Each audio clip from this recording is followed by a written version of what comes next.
Fusion and beyond satellite cell contributions to loading-induced skeletal muscle adaptation. On se retrouve aujourd'hui pour une revue informelle d'études et on va parler des cellules satellites. On avait déjà parlé, il me semble, il n'y a pas si longtemps que ça.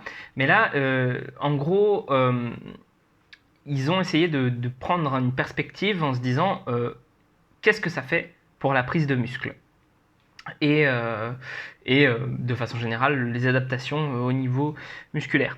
Alors, j'ai noté 2-3 trucs. Dans l'idée, grosso modo, ce qu'on retrouve, alors déjà je vais t'expliquer un petit peu quand même, je vais te résumer ce que sont les cellules satellites. Les cellules satellites, ce sont des noyaux, des sortes des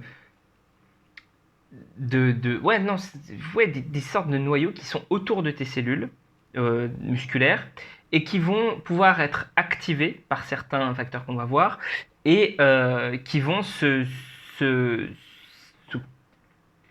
fusionner, fusionner avec tes fibres musculaires.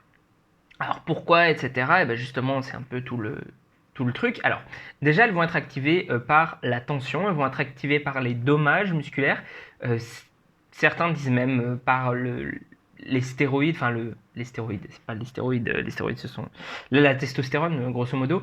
Il y a quelques facteurs comme ça qui vont pouvoir les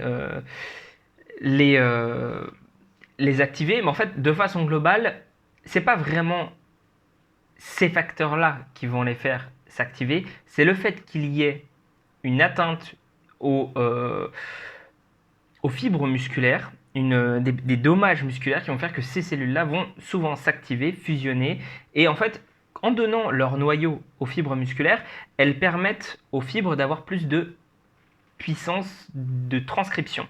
C'est-à-dire quoi? Ça veut dire que, en gros, tu vois, pour ton ADN, pour que tes muscles se créent, pour que n'importe quelle cellule se crée, il faut qu'il y ait l'ADN, le plan, et de quoi faire que l'ADN se transforme en... qu'on puisse créer des choses à partir de ce plan-là. Et en fait, les myonucléus, des choses comme ça, aident à avoir un petit peu plus de capacité pour ça. À quoi ça sert dans notre corps? Alors, il y en a beaucoup qui ont dit que ça créait de la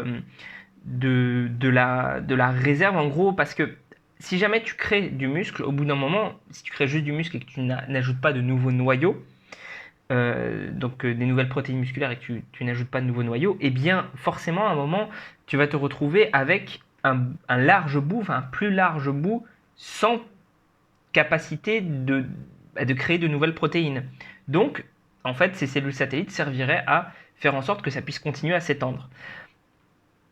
C'est vrai dans une certaine mesure, mais ça ne veut pas dire pour autant que en activant beaucoup de cellules satellites, on va avoir plus de grossissement de la masse musculaire. En fait, dans l'ensemble, de ce qui est retiré de cette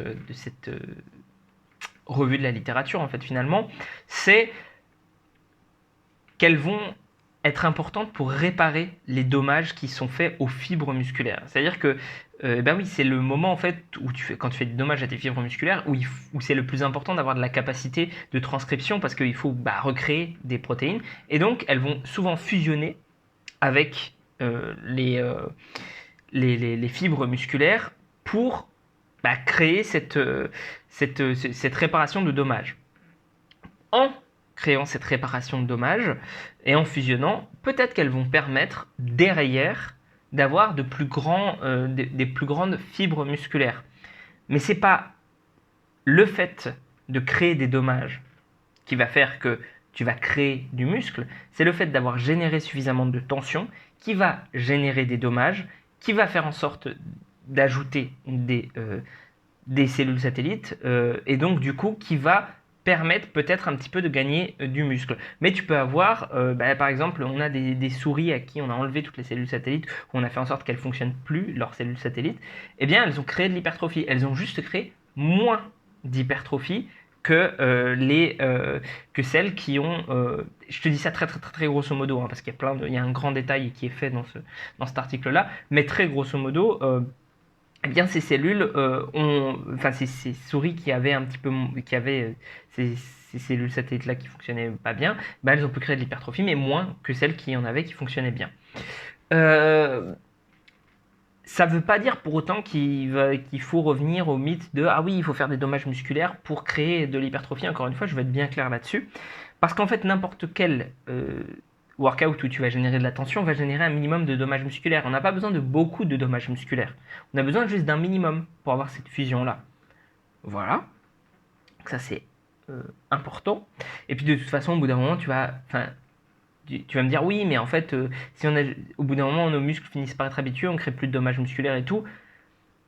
En fait, si, parce que tu vas toujours créer un petit peu de dommages musculaires, parce que tu vas avoir besoin d'avoir toujours un peu plus de tension pour générer des adaptations un peu plus importantes, etc. Donc, en définitive, c'est déjà compris dans le package, donc tu n'as pas besoin de maximiser tes dommages musculaires. Il ne faut pas notamment faire des protocoles qui vraiment maximisent à fond tes dommages musculaires, parce que là, ça pourrait être mauvais pour ta récupération. Parce que il va falloir réparer suffisamment avant de pouvoir envisager de construire de nouvelles choses. Cette parenthèse étant faite, il